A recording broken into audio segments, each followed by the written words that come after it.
എല്ലാവർക്കും white zone ഫുട്ബോളിന്റെ മറ്റൊരു വീഡിയോയിലേക്ക് സ്വാഗതം. ഈ ഒരു വീഡിയോയിൽ നമ്മൾ നോക്കാനായിട്ട് പോകുന്നത് റയൽ മാഡ്രിഡ് vs ലാസ് പാമസ് മത്സരത്തെ കുറിച്ചിട്ടാണ്. അതായത് ഈ റയൽ മാഡ്രിഡ് ഇപ്പോൾ ഈ ഒരു ലാലിഗയിൽ 3 മത്സരങ്ങൾ കളിച്ചിട്ട് ആകെ നേടിയെടുത്തത് എന്ന് പറയുന്നത് ഏകദേശം 5 പോയിന്റ്സ് മാത്രമാണ്. അതായത് 9 പോയിന്റ്സ് വിൻ ചെയ്യേണ്ട സ്ഥാനത്ത് ഏകദേശം 5 പോയിന്റ്സ് മാത്രമാണ്. അതായത് ഈ 2 മത്സരം, ഈ 3 കളിയിൽ നിന്ന് 2 മത്സരം ഡ്രോയിലാണ് റയൽ അവസാനിപ്പിച്ചിട്ടുള്ളത് എന്നുള്ളതാണ്.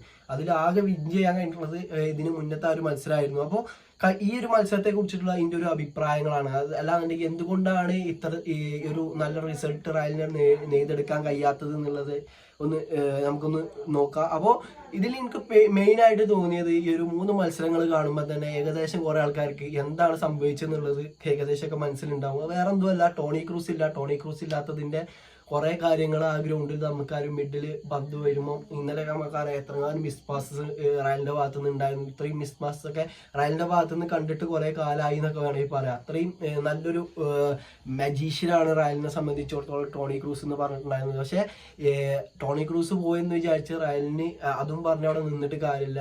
ഇപ്പോൾ ഈ ഒരു ടോണി ക്രൂസിനെ റിപ്ലേസ് ചെയ്യാൻ പറ്റിയ പ്ലെയേഴ്സ് എന്നൊക്കെ പറയുകയാണെന്നുണ്ടെങ്കിൽ എനിക്ക് തോന്നുന്ന ആ ഒരു ശൈലിയിൽ കളിക്കുന്ന പ്ലെയർ ബെല്ലിംഗാം, കമവിംഗൊക്കെയാണ്. ഇപ്പോൾ വാൽവർദ്ദേ കുറച്ചൊക്കെ കഴിയും. പക്ഷെ വാൽവർദ്ദേ ഇന്നലെ നല്ല രീതിയിൽ കളിച്ചിട്ടുണ്ട്, അത് വേറെ കാര്യം. പക്ഷെ ആ ഒരു സ്റ്റൈൽ ഓഫ് പ്ലേ കിട്ടണമെന്നുണ്ടെങ്കിൽ എനിക്ക് തോന്നുന്നു ബെല്ലിംഗാം വരണം, അത്രയും കവർ ചെയ്ത് കളിക്കണമെന്നുണ്ടെങ്കിൽ. അപ്പോൾ അത് ഒരു റീസണാണ്. ക്രൂസ് പോയി എന്ന് കരുതി റയൽ അങ്ങനെ താഴ്ന്നു പോകാൻ പറ്റൂല. അപ്പോൾ ക്രൂസ് പോയിനെ കുറിച്ച് അഡാപ്റ്റ് ആയി വരണം എന്നുള്ളതാണ് ഇതിൻ്റെ ഒരു ഒപ്പീനിയൻ എന്ന് പറയുന്നത്. പിന്നെ മറ്റൊന്ന് പറയുന്നുണ്ടെങ്കിൽ ഇന്നലെ നമ്മൾ കണ്ടതാണ്, കുറെ ചാൻസ് റയലിന് കിട്ടിയിട്ടുണ്ട്. പക്ഷെ വിനീഷ്യസിനാണെന്തെങ്കിലും കുറെ ചാൻസ് കിട്ടിയിട്ടുണ്ട്. പക്ഷേ ഇതിൻ്റെ ഒരു പേഴ്സണൽ ഒപ്പീനിയൻ എന്ന് പറയുകയാണെന്നുണ്ടെങ്കിൽ ഇന്നലെ വിനീഷ്യസ് കുറച്ച് സെൽഫിഷ് ആയിട്ടാണ് കളിച്ചിട്ടുണ്ടായിരുന്നത്.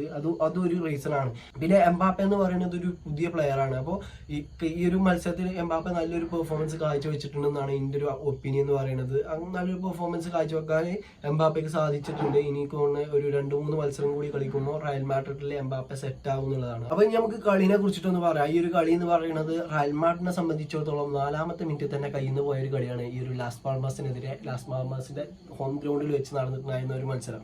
അപ്പോൾ 4ാമത്തെ മിനിറ്റിൽ തന്നെ അവരുടെ ഗോള് നമ്മൾ കണ്ടു. അതിനുശേഷം റയൽ കുറെ അറ്റാക്കിംഗ് ഒക്കെ നടത്തിയെങ്കിലും കുറെ അതിന് ഇടയ്ക്ക് കൂടെ കുറെ മിസ് പാസസ് വരുന്നുണ്ട്, കുറെ മിസ്റ്റേക്സ് ഉണ്ട്. എനിക്ക് തോന്നുന്നു സെക്കൻഡ് ഹാഫ് വന്നപ്പം ഈ ആൻസലോട്ട് ചെയ്യേണ്ട ഇതിപ്പോൾ ആൻസലോട്ടിനെ കുറ്റം പറയല്ല, പക്ഷെ ഈ ഒരു ടൈപ്പ് ഇറങ്ങിയിട്ടുണ്ടെങ്കിൽ എനിക്ക് തോന്നുന്നു ഒന്നും കൂടി മെച്ചപ്പെട്ടൊരു കളി നമുക്ക് സെക്കൻഡ് ഹാഫിന് കുറച്ചും പാടെ മുന്നേ തന്നെ കാണാമെന്നുള്ളതാണ്. അതായത് സെക്കൻഡ് ഹാഫ് വന്നപ്പോൾ റോഡ്രിഗോനെ എന്തായാലും ഇറക്കണം. അതായത് ആർദാ ഗുളറിനെയും റോഡ്രിഗോനെയും കളത്തിലിറക്കിയിട്ട് വിനീഷ്യസ് ജൂനിയറിന് അതുപോലെ തന്നെ ഇബ്രാഹിം ഡിയാസിന് കയറ്റുക. അതായത് ഇവിടെ ഈ ഒരു റോഡ്രിഗോനെ എടുത്തെങ്ങാണ്ട് ഫാൾസ് നയൻ ആയിങ്ങാണ്ട് കൊണ്ടുവരിക. പിന്നെ ഈ ഒരു എംബാപ്പനെ എടുത്തെങ്ങാണ്ട് ലെഫ്റ്റ് വിങ് ഇടുക. എംബാപ്പെ ലെഫ്റ്റ് വിങ്ങിൽ നിൽക്കുമ്പോൾ നമുക്കറിയാം കുറച്ചും കൂടി ഇമ്പാക്റ്റ് ഇട്ട് കളിക്കുന്നതായിട്ട് എനിക്ക് തോന്നിയിട്ടുണ്ട്. അപ്പോൾ കുറച്ച് ടൈം കൂടുതൽ ആ ഒരു പ്ലേയിങ് ഏരിയ കൊടുത്താൽ ചിലപ്പോൾ അവിടെ ഒരു ത്രെഡ് ഉണ്ടാക്കാൻ എംബാപ്പയ്ക്ക് സാധിക്കും എന്നുള്ളതാണ്. അപ്പോൾ അതാണ് ഞാൻ അങ്ങനെ പറയാനുള്ള ചാൻസ്. പിന്നെ ഈ ഒരു ആർദാ ഗുളറിനെ സംബന്ധിച്ചിടത്തോളം ഇന്നലെ നല്ല രീതിയിൽ തന്നെയാണ് മൂപ്പര് ആ ഒരു കിട്ടിയ ടൈമിൽ കളിച്ചിട്ടുണ്ടായിരുന്നത്. എനിക്ക് തോന്നുന്നു കുറച്ചും കൂടി മുന്നേ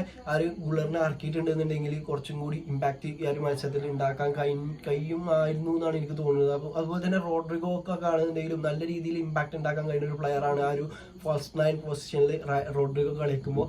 അപ്പോൾ ഇത് കുറച്ചും കൂടി നേരത്തെ ഇങ്ങനത്തെ സബ്ബുകൾ നടത്തണമായിരുന്നു എന്നാണ് എൻ്റെ ഒരു അഭിപ്രായം. പിന്നെ ഇതുകൊണ്ടൊന്നും റയലിൽ ഇപ്പോൾ ലാലിഗ കൈവിട്ടു എന്നൊക്കെ പറയുന്ന ആൾക്കാരുണ്ട്. പക്ഷേ ലാലിഗ തുടങ്ങിയിട്ടുള്ളൂ, 3 മത്സരങ്ങളായിട്ടുള്ളൂ. ഇനി 35 മത്സരങ്ങളാണ് ബാക്കിയുള്ളത്. ആ ഒരു 35 മത്സരങ്ങളിൽ ഏത് ടീമാണോ കോമ്പീറ്റ് ചെയ്ത് പിടിച്ചു നിന്ന് ആ ഒരു ലാസ്റ്റ് വരെ 1ാം സ്ഥാനക്കാരായി നിൽക്കുന്നത് എന്നുള്ളത് കണ്ടറിയണ വേണം. അപ്പോൾ അതിനൊക്കെ ഒരുപാട് ടൈംസ് ഉണ്ട്. അപ്പോൾ എനിക്ക് തോന്നുന്നത് റയലിന്റെ ഈ ഒരു പ്രശ്നങ്ങളൊക്കെ ഏകദേശം ഒരു 4-3 കളിൻ്റെ ഉള്ളിൽ തന്നെ തീർന്നു പോകാവുന്നതേ ഉള്ളൂ.